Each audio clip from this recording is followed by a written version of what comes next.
के अनंत विस्तार से लेकर पृथ्वी की सीमित परिधि तक हर चीज अपने केंद्र की ओर आकर्षित होती है। इस पृथ्वी पर एक ऐसा केंद्र है जो न केवल मानवता की आस्था और भावनाओं को बल्कि उनकी आत्मा की गहराइयों को भी अपनी ओर खींचता है। महाकुंभ क्या है वह शक्ति जो हम सबको एक सूत्र में बांधती है? उत्तर है गंगा।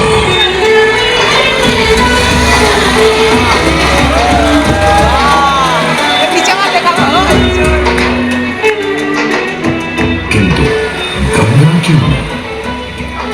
क्योंकि गंगा कोई नदी नहीं है, आस्था की अविरल तरल धारा है गंगा। विश्वासों की वाहिनी, संस्कृतियों की सरिता है गंगा।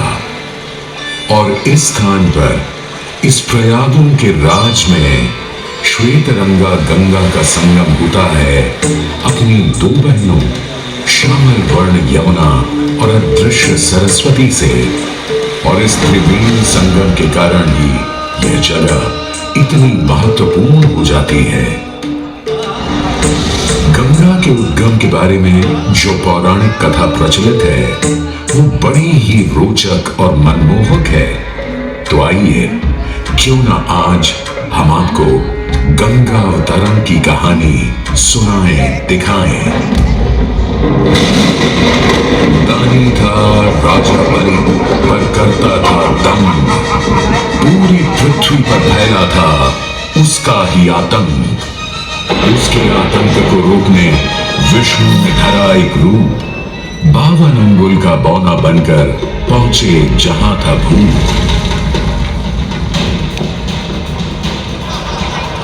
सारे दरबारी बौने ब्राह्मण पर हंसे, पर बाली ने जब उसे दान मांगने को कहा तो उसने कुटिया बनाने को केवल 3 पग भूमि मांगी। पर जब बौने ब्राह्मण ने भूमि नापनी शुरू की तो जैसे भूचाल लिया गया।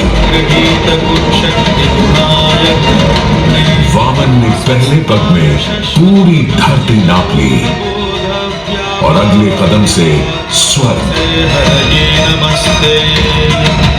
ब्रह्मा जी ने भगवान विष्णु के चरण धोकर उस जल को अपने कमंडल में भर लिया। और अब वामन अवतार ने अपना तीसरा पग बलि के सिर पर रख उसे पाताल लोक भेज मुक्ति दे दी।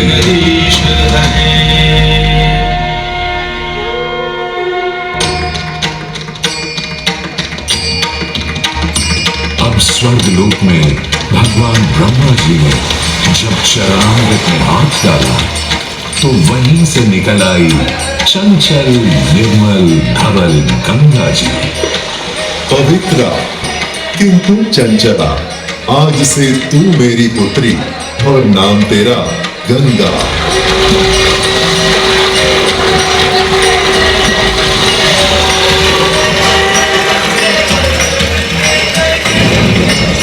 उधर कुछ समय बाद सतयुग में इक्ष्वाकु कुल के सूर्यवंशी राजा सगर ने सारे संसार को जीतने के लिए एक अश्वमेध यज्ञ का संकल्प किया। सुने सुने सुने सब सुने, यह चिन्ह पूजित धवल अश्व जहां भी जाएगा वो भूमि राजा सगर की मानी जाएगी। यदि किसी ने इस अश्व को रोका या पकड़ा तो उसे सगर के 60,001 पुत्रों और उनकी लक्षाधिक सेना का सामना करना पड़ेगा। सुने सुने सुने। भूलोक में सगर का अश्व अजेय अपराजेय बढ़ता जा रहा था और स्वर्ग लोक में बढ़ती जा रही थी देवेंद्र इंद्र की दुविधा। डरकर वो अश्व को रोकने की युक्ति लगाने लगे। इंद्र ने राजा सगर के उस घोड़े को चुरा लिया और छल से महर्षि कपिल के आश्रम में बांध दिया। घोड़े को खोजते हुए राजा सगर के 60,000 पुत्र महर्षि कपिल के आश्रम में पहुंचे। वहां घोड़े को बंधा हुआ देख क्रोधित पुत्रों ने कपिल मुनि को घोड़ा चोर समझा और उन्हें अपशब्द कहने लगे। वाचाल कुमारों, यदि कपिल ऋषि ने खोली आंख तो तपस की योगाग्नि से जलकर तुम सब हो जाओगे राख।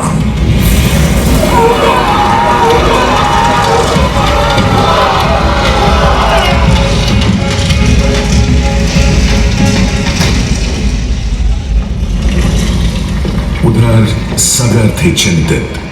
न अश्व का पता था, न पुत्रों का कोई समाचार। पिता का दुख देख पुत्र अंशुमन चल पड़े खोज पर। जब महर्षि कपिल के आश्रम पहुंचे तो देखा अश्व को और साथ ही अपने 60,000 भाइयों की भस्म को। महर्षि से की क्षमा याचना और पूछा तर्पण का उपाय। तुम्हारे भाई थे घमंडी, अविवेकी और अभिमानी। भस्म कर दिया उन्हें मैंने, जो उन्होंने मेरी नहीं मानी। गंगाजल, केवल गंगाजल ही दे सकता है मुक्ति उन्हें, जो भस्म हुए तुम्हारे परिजन। अंशुमन को अपने भाइयों के तर्पण के लिए गंगा को लाने का बहुत मन था, किंतु किसी को राजधर्म भी तो निभाना था और राज भी चलाना था।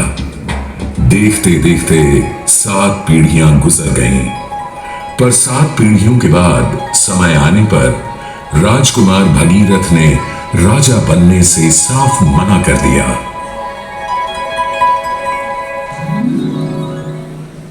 क्षमा कीजिए, क्या ये आवश्यक है कि राजा का बेटा ही राजा बने? मैं पहले तपस्या करूं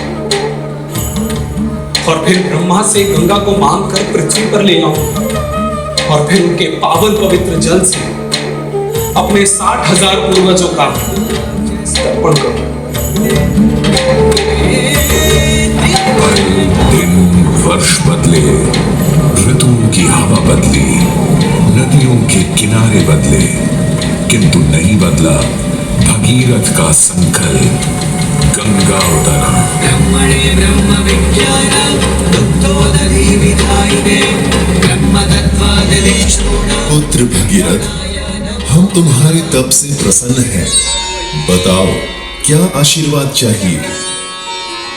हे भगवान, मेरे पूर्वज के तर्पण के लिए मुझे आपकी पुत्री गंगा चाहिए। तथास्तु, किंतु यदि गंगा स्वर्ग से सीधे धरती पर गिरी तो पृथ्वी को चीरते हुए गंगा सीधे पाताल में पहुंच जाएगी। इसलिए तुम भगवान शिव शंकर को मनाओ ताकि गंगा जब स्वर्ग से नीचे उतरे तो वो उसे अपनी जटा में थाम ले। अब भगीरथ ने एक अंगूठे पर खड़े होकर भगवान शंकर को मनाने के लिए शिव शंकर का जाप शुरू कर दिया। जय मन भावन जय पतित पावन शोक नशावन शिव शंभो विपद विहारम अधम उदाहरण सत्य सनातन शिव शंभो राज वचन हर जल जन यनवर धवल वरंगम शिव शंभो मदद कर कोई भी वर मांग लो आज। हे प्रभु, चरण मनन जब गंगा स्वर्ग से धरती पर गिरे तब आप बीच में उन्हें अपनी जटाओं में साध लें, नहीं तो पूरी पृथ्वी नष्ट हो जाएगी। बस इतनी सी बात? ठीक है, ब्रह्मदेव से कहो शिव तैयार है, आने दो गंगा को, आने दो। जय शिव शंकर जय करुणाकर जय जय जय करतार हरे जय कैलाशी जय अविनाशी सुख राशि सुख साध हरे जय शशि शेखर जय करुण जय जय प्रेमाकार हरे जय त्रिपुरारी जय मदहारी अमित अनंत अपार हरे जय गुण जय जय भगवान नाम निराकार साकार हरे पार्वती पति हर हर शंभु जय रामेश्वर जय नागेश्वर वैद्यनाथ के तार हरे मल्लिकार्जुन सोमनाथ जय महाकाल ओंकार हरे देवकेश्वर जय विश्वेश्वर भीमेश्वर जगतार हरे काशीपति श्री विश्वनाथ जय मंगलमय आधार हरे नीलकंठ जय भूतनाथ जय मृत्युंजय अविकार हरे जय शिव शंकर जय करुणाकर जय जय जय प्रताप हरे। और यूं गंगा ने भगीरथ के साथ गंगा सागर जाकर सगर के पुत्रों का उद्धार किया।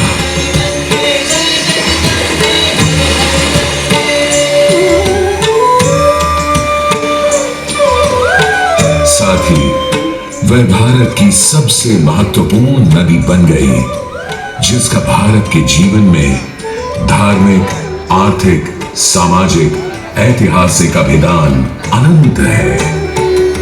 हे मां गंगे, हे जगदम्बे, हे मां गंगे। मोक्षदायिनी गंगा का यमुना और सरस्वती के साथ त्रिवेणी संगम मोक्ष का संगम है।